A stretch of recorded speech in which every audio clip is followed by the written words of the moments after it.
Olá, concurseiros, tudo bem com vocês? Eu sou a professora Renata Soneventi, estou passando aqui para conversar um pouquinho com vocês sobre o nosso concurso de escrevente do TJ São Paulo. Tá vindo por aí, nós tivemos recentemente aí prorrogação de prazo de concursos vigentes, isso quer dizer o quê? Que nós já temos concursos que estão no seu prazo improrrogável e que é só de um ano, né? Então já tem inclusive RAD que já passou aí desse período, então tem menos de um ano para não ter mais ninguém na lista. Nós sabemos que esse processo todo, desde o momento do edital até a homologação, pode demorar em média aí um ano. Então, o TJ que não quer ficar e não pode ficar sem lista de aprovados, com certeza já está planejando o próximo concurso. Ele pode vir a qualquer momento. E você, está se preparando? Porque esse concurso realmente pode aparecer edital a qualquer hora. E é um concurso que você sabe que é uma oportunidade muito boa, é um concurso que não há tribunal que nomeie mais que o TJ São Paulo. Como você está se preparando? Vim aqui para falar sobre 3 matérias, as 3 matérias que leciono aqui na Brabo Concursos: processo penal, penal e direito administrativo. Vamos lá? O que você não pode deixar de estudar nessas 3 matérias? O que você não pode nem pensar, de não estudar, de não estar pronto para o dia da prova. Primeiro, processo penal. Das 3 matérias que eu vou comentar, processo penal acaba sendo a mais extensa, Processo penal só perde para processo civil, que realmente aí praticamente o Código de Processo Civil aí, inteiro é cobrado no concurso de escrevente. Código de Processo Penal também é uma matéria bastante extensa. Nós temos alguns tópicos que são muito reincidentes em prova. A gente sempre vê numa prova causas de impedimento e suspeição. Temos que saber? Temos! E é um grande desafio. E é importante que você vá estudando as causas de impedimento e suspeição de doses homeopáticas. Então estuda um pouquinho hoje, amanhã, olha de novo, É algo que a gente precisa ver sempre. Por quê? Porque além de termos as causas de impedimento e suspeição no processo penal, a gente tem causas de impedimento e suspeição lá no processo civil. Então, para não confundir, estude, faça os seus quadros comparativos. Impedimento e suspeição é tema que sempre aparece no TJ. Outra coisa, dentro de processo penal, comunicação dos atos processuais. Citação, intimação, é outro tema também que a gente precisa ficar muito ligado. Por quê? Porque tem no processo civil.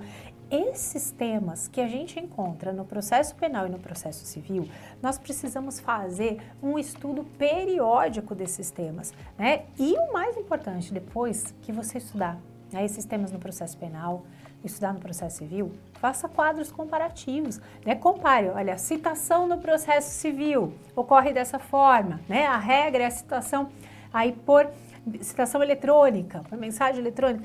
Nós vamos lá para o processo penal, onde a regra é a citação pessoal. Faça esse comparativo, de um processo para o outro. Então, são estudos que a gente precisa ter antes do edital, porque depois que o edital sair, não dá para fazer quadro comparativo, não dá para estudar de doses homeopáticas, então corre lá. Outro ponto aqui, o procedimento comum dentro do processo penal. Então, aquela linha do tempo, você que é aluno da Brabo Concurso conhece, A nossa linha do tempo, onde a gente começa lá com o oferecimento da denúncia. Nós vamos ter aí a citação para resposta à acusação no prazo de 10 dias. Essa linha do tempo tem que estar na sua mente para que você possa, na questão, verificar em que momento processual nós estamos e, dentro dessa linha do tempo, decorar aí quais são as causas de rejeição de denúncia e quais são as causas de absolvição sumária. Então, a linha do tempo do procedimento comum. Além do procedimento comum, a gente tem aqui no Código de Processo Penal, na nossa matéria, processo penal, o Tribunal do Júri. Poxa, muito importante saber Tribunal do Júri. Contudo, faço uma observação. Dentro da matéria de processo penal, Tribunal do Júri é a matéria que tem mais artigos e a incidência em prova não é tão grande. Então, se você tiver que priorizar estudos, Tribunal de Júri, o custo-benefício ele não é tão grande. Logicamente que nós não estamos aqui, para fazer mais ou menos. Você quer chegar na cabeça, né, ali no concurso de escrevente. Se você não quer perder questão, estude Tribunal do Júri, ele sempre aparece. Uma questão, normalmente, né, mas realmente são vários artigos de Tribunal do Júri. Se você estiver na pressa e não conseguir, o custo-benefício da matéria Tribunal do Júri acaba sendo um custo-benefício não tão bom, porque é muito artigo para pouca questão. Mas dentro do Tribunal do Júri, que você possa aí priorizar. Primeiro, as decisões do júri, quando a gente fala da decisão na primeira fase, né? A pronúncia, a impronúncia, a desclassificação, a absolvição sumária. Então, como acontece cada uma delas e qual o recurso cabível em cada uma delas? Lembre-se, né? Quem é meu aluno vai lembrar, vogal com vogal, consoante com consoante. Então, esses macetes aí não podemos esquecer. Tribunal do Júri, recursos, apelação e rese, né? São os dois recursos aí mais cobrados. Ação impugnativa, a revisão criminal. Então, quais são as hipóteses de revisão criminal? Também temos que saber aí, né, quando que se aplica a revisão, quais as consequências da revisão criminal. Temos também o habeas corpus, que é uma ação autônoma impugnativa. E por último, o GCRIM, né, o Juizado Especial Criminal. Dentro do GCRIM, que eu ressalto com vocês, o instrumento da transação penal e a suspensão condicional do processo, ok? Então, guarde dentro desses tópicos, vimos que a gente passou tudo, mas dentro de cada tópico, né, mencionei para vocês alguns pontos que são mais reincidentes em prova e que a gente deve dar uma maior atenção, certo? Dentro de processo penal, é isso. E direito penal? O que a gente tem que estudar em direito penal? Direito penal, o número de artigos é muito menor do que processo. Mas muita gente tem encontrado dificuldade em estudar direito penal. Por quê? Porque se tem uma matéria que a banca VUNESP está gostando de inventar, é direito penal. Então, atenção, estude sempre causas de aumento e qualificadoras. A VUNESP tem pedido isso, né, no decorrer dos anos e só tem aumentado a cobrança de causas de aumento e qualificadoras que estão previstas em cada tipo penal. Direito penal é verbo, então se atente para o verbo de cada conduta. Ao ler, né, os crimes, escreva lá qual é o verbo, grife o verbo, memorize o verbo. Tome muito cuidado para saber aonde cada crime está, qual é o bem juridicamente tutelado. Então, quando a gente está estudando crimes contra a fé pública, poxa, então o bem juridicamente tutelado é a fé pública. Crimes que são praticados só por funcionários públicos, quais são eles? Então, procure localizar no código, né, aonde estão aí os tipos penais. Muita atenção para os crimes contra a administração pública praticados por funcionários públicos, os chamados crimes funcionais. Eles são, com certeza, os mais reincidentes em prova. Então, atenção especial para os crimes funcionais. Nas últimas provas, fé pública veio forte também. Então, atenção aí para os crimes de falsidade, certo? Não se esqueça, causa de aumento de pena, qualificadoras. Fique muito antenado. Professora, eu preciso decorar a pena? Essa pergunta sempre aparece. Gente, muito difícil a banca pedir pena, né? Até porque são muitas, é difícil decorar realmente. Mas causa de aumento de pena e qualificadoras, ó, tem aparecido muito, tá? Bom, em direito penal é isso, outro detalhe de direito penal. Vocês perceberam que nos últimos tempos, quem já fez prova da VUNESP, quem não fez vai saber disso, em direito penal, a banca tem pedido doutrina básica, né? Nós temos algumas perguntinhas que caíram doutrina básica, como, por exemplo, no tipo penal misto, né? Se o crime é próprio, se ele é comum, algumas, né? É uma doutrina básica, mas é doutrina, não é letra de lei, não é literalidade do Código Penal. Então, tome cuidado, principalmente com essa doutrina básica. Não é necessário aprofundar, estudar ali toda a parte geral do código, não chega a isso, até porque a preferência da banca ainda é o texto legal, ok? Então, 90% das questões estarão ali no texto de lei, mas para se preparar melhor e para não correr risco, a gente precisa saber um pouquinho de doutrina básica. Ó, novidade para vocês, estamos preparando aqui na Brabo um módulo só de doutrina básica mesmo, para o concurso do TJ São Paulo. Bom, e a última matéria aqui, direito administrativo.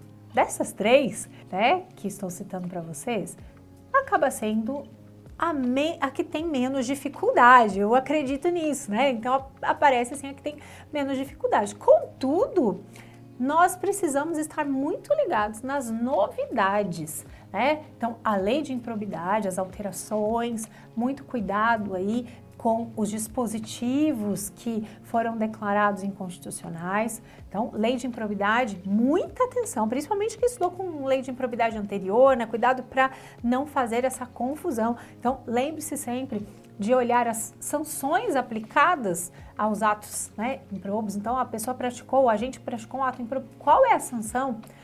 Enriquecimento ilícito, então vou ter a suspensão de direitos políticos, quanto tempo? Até 14, né? Então, assim, as sanções, quadrinho das sanções, tem quadrinho das sanções no nosso material, devem ficar também bem aí evidentes para vocês, certo? Outra coisa interessante da lei de improbidade, fique atento no acordo de não persecução civil, porque é uma novidade que tem sido colocado em prática, ainda é muito novo na prática e muito se conversa sobre isso no Poder Judiciário e lá no Ministério Público, tá? Então fica ligado, acordo de não persecução civil, quais são as condições, né, os requisitos. Dentro do Estatuto do Servidor, que está em direito administrativo também, nós temos uma novidade que já apareceu na prova de escrevente e vai continuar aparecendo, que são aí os termos de ajustamento de conduta, né, que são instrumentos para resolução de conflito. Então faz-se ali, né, o termo de ajustamento de conduta, temos a possibilidade da suspensão da sindicância, esses dois assuntos, termo de ajustamento de conduta, suspensão de sindicância, também é tema obrigatório para estudar, os requisitos de cada um. Logicamente, quando a gente fala de estatuto, outro tema que sempre vem são as penalidades. Quando é que cabe demissão? Quando é que cabe aí, né, uma suspensão? Então, fiquem ligadíssimos nas penalidades. Acho que é o assunto aí mais reincidente em direito administrativo quando a gente fala de estatuto, certo? Bom, lógico que eu falei alguns pontos aqui, muitos pontos, né? Não falei todo o conteúdo, porque tem muita coisa nessas 3 matérias.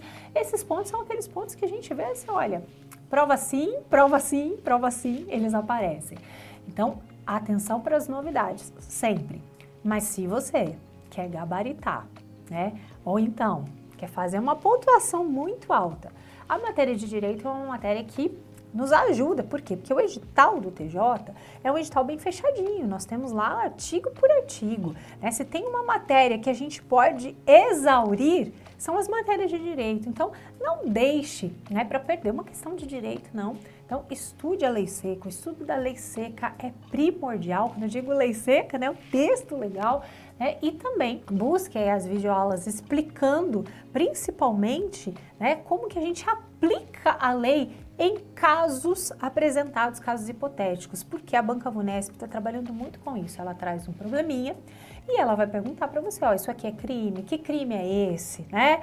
Ou então vai trazer uma situação e vai perguntar do processo, se cabe recurso, se não cabe recurso. Então nós precisamos, além de fazer o estudo da lei, né, do texto legal, precisamos saber aplicar essa lei em casos concretos, em casos hipotéticos aqui trazidos pela banca, ok? Bom, conte conosco para a sua preparação, estamos à sua disposição, estude, vale a pena. Eu sempre digo para os alunos, você não vai se arrepender, né? Eu trabalho com concurso público há mais de 15 anos, há mais de 15 anos mesmo, bem mais de 15 anos, e eu nunca vi alguém dizer assim para minha professora, eu estudei pra caramba, passei, mas que arrependimento? Não tem arrependimento aí, vai valer a pena, né? Primeiro porque o conhecimento sempre é um ganho, sempre é uma riqueza para nós. E esse conhecimento de forma específica pode trazer aí, né, como prêmio, uma vaga num concurso público que realmente, né, pode mudar muito a nossa vida, né, e muda mesmo, a gente sabe, traz, né, estabilidade, traz segurança, traz independência. Então não sei qual é o motivo que você busca concurso público, mas eu desejo, né, a você que esse motivo seja alcançado, que você realize aí todos os seus sonhos, mas corra atrás, não desista, ok? Grande beijo no coração, fiquem com Deus e boa jornada para vocês!